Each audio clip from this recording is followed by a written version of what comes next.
Welcome to Kenton's videos. Enjoy the video. In this video, I will explain how to clean raw sea moss. It's a simple process, but crucial for ensuring your sea moss is safe and ready to use.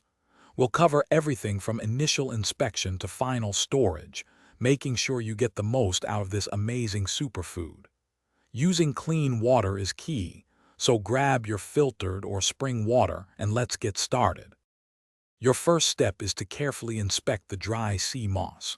Look for any small shells, rocks, or other ocean debris and remove them by hand. Then, place the sea moss in a large bowl or colander and rinse it under cold, running water. Gently massage the sea moss with your fingers for about 2 to 3 minutes to help dislodge any hidden dirt or sand. You'll notice the water becoming cloudy, which is perfectly normal. After the initial rinse, transfer your sea moss to a clean bowl and cover it completely with filtered or spring water. Let it soak at room temperature for 12 to 24 hours.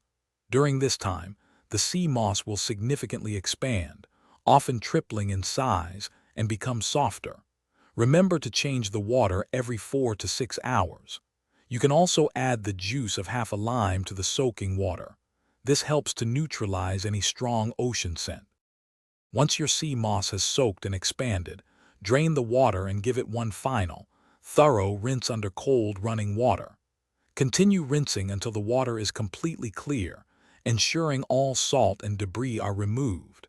Now, your raw sea moss is clean and ready for use. You can store it in an airtight container in the refrigerator for up to 2 weeks, or freeze it for up to 4 months for extended freshness. Thanks for watching. Consider subscribing if we helped you.